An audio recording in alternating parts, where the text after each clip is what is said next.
아멘. 히스기야가 산헤립의 항복 요구 서신을 들고 하나님 앞에 엎드려 기도하던 그때에 이사야가 보낸 사람이 도착합니다. 그가 전한 내용은 하나님께서 히스기야의 기도를 들으셨다는 것입니다.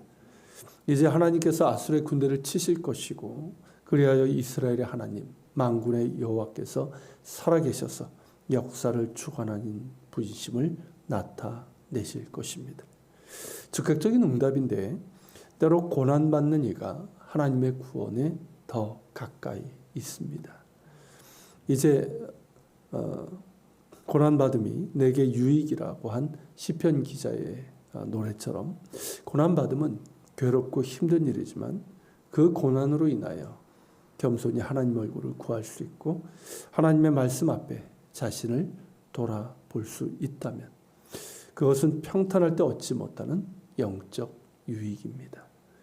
그 자체가 하나님께 가까이 함이고 히스기야처럼 고난 중에 하나님을 아는 지식이 깊어지고 그 지식 가운데 서서 하나님의 얼굴을 구한다면 하나님의 구원이 그에게 가까울 것입니다.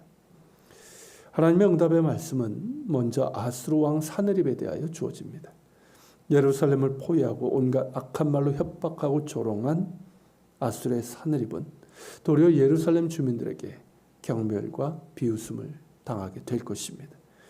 또한 이스라엘 거룩하시니 살아계신 하나님을 회방하고 능욕한 산헤립을 꾸짖으십니다. 산헤립은 종들을 보내 하나님을 모독했습니다. 자신의 군대로 높은 산 이 꼭대기에서 저 꼭대기까지 다 점령하였고 레바논의 깊은 숲도 베어버리고 모든 나라의 땅에서 내가 우물을 마셨다고. 그리고 이제 애굽도 내가 발로만 밟기만 해도 애굽의 강물이 다 마를 정도로 하면서 오만을 떨고 자랑을 했습니다. 그러면서 너희 유다도 이와 같을 것이며 너희 하나님은 너희를 도울 수 없다 하며 하나님을 모독했습니다.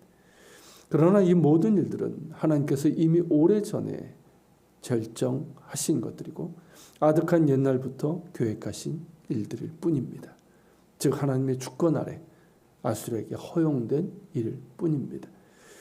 앞서 이사야를 통해서 말씀하신 것처럼 이스라엘의 반역적인 불순종으로 인하여 아수르라는 막대기를 쓰신 것뿐입니다. 그러나 아수르는 오만하고 방자여 필요 이상의 폭력과 잔혹함으로 날뛰었고 살아계신 하나님을 회방하고 능욕하는 악행을 저질렀습니다. 하여 하나님께서 산헤립의 코와 입에 갈고리와 재갈을 물려 그가 왔던 길로 되돌아가게 하시겠다고 하십니다. 이는 주인을 알지 못하고 날뛰는 소에게 갈고리와 재갈을 물려 누가 주인인지를 알게 하시겠다는 뜻입니다. 하나님은 살아계신 하나님이시며 온 세상을 창조하시고 역사를 주관하시는 하나님이심을 말씀하신 겁니다. 이어 30절부터는 히스기야에게 주시는 하나님의 말씀입니다. 지금 당장은 아수르의 침략으로 인해 자연적으로 나는 곡식과 열매 소출을 먹겠지만 3년 후에는 농사를 지어서 풍성한 소출을 얻을 것인데 이것이 히스기야에게 주는 징조라는 것입니다. 그것이 징조라고 하시면 그동안 연단받았던 유다가 회복될 것이기 때문입니다. 하나님의 보호하심을 받은 남은 자들이 나라를 굳건하게 재건할 것이고 뿔뿔이 피한 백성들이 다시 자신의 삶의 터전으로 돌아와 생업에 종사할 것이기 때문입니다. 그래야 남은 자들이 예루살렘에서 나오며 환난을 피하던 자들이 시온산에서 나오게 될 것입니다. 정말 아무도 상상하지 못한 놀라운 반전이고 절망의 그림자가 드리운 땅에 광명이 비추는 꿈만 같은 일입니다. 과연 이 일이 이루어질까요? 아수르의 산헤립을 피하여 재갈 물린 소처럼 자기 땅으로 돌아가게 될까요? 아수르에 의해서 파괴되고 황폐화된 이 땅이 다시 소사물을 내고 환난을 피해서 흩어진 백성들과 남은 자들이 다시 예루살렘에 와서 이 나라를 다시 굳건하게 세우게 될까요? 아무리 생각해도 계산이 서질 않습니다. 정말 꿈만 같은 일이지만 그저 꿈으로 끝날 것 같은 불안감이 앞섭니다. 어떻게 이런 반전이 있겠으며 꺼져가는 촛불과 같은 남은 자들이 다시 뿌리를 내릴 수 있을까요? 인간적인 계산으로는 불가능합니다. 애굽도 어쩌지 못하는 이 상황을 도대체 누가 바꿀 수 있겠습니까?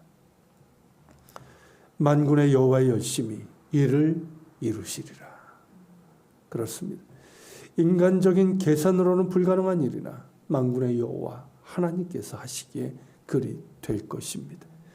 그 택하신 백성을 사랑하시는 하나님의 열정이 이를 이루실 것이며 다윗에게 약속하신 바를 이루시는 신실한 하나님이시기에 이를 이루실 것입니다.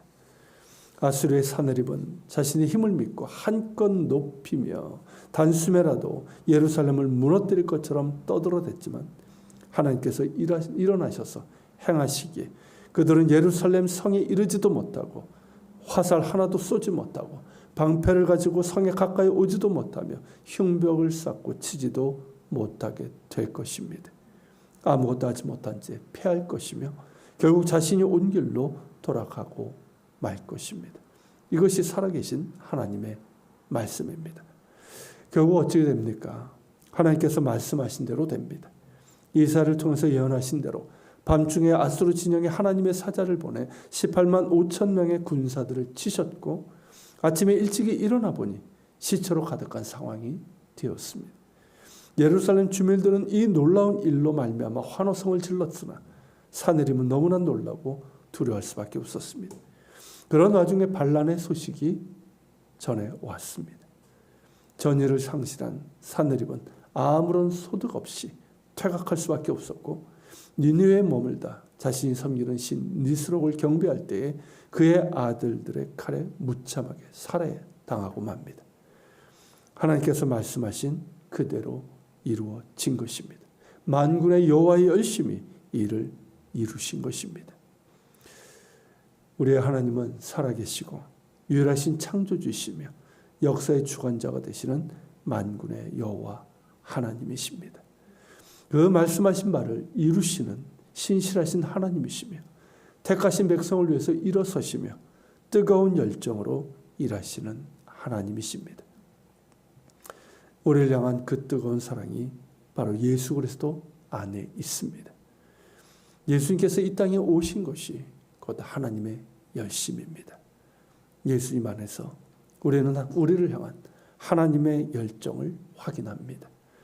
우리를 향한 신실하신 언약을 확인합니다. 우리와 함께 하시는 하나님의 사랑을 확인합니다. 그러므로 오늘도 예수님 안에 거하며 우리를 향한 하나님의 사랑과 언약을 기억하며 더욱 신뢰하고 더욱 감사하며 순종하여 살아갑니다. 같이 기도합시다. 하나님, 만군의 여호와의 열심히 이를 이루시리라. 도저히 인간적인 계산이 서지 않고 정말 꿈만 같은, 하지만 이내 사라질 것 같은 불안감이 있는 그런 반전이 오직 하나님께서 일어나셔서 행하신 그 모든 것을 우리가 보게 됩니다.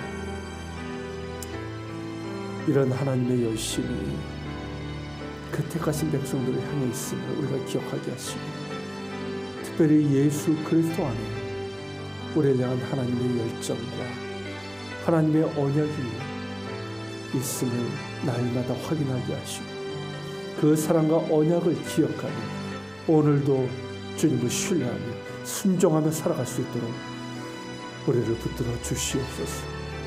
같이 기도하며 나아갑시다.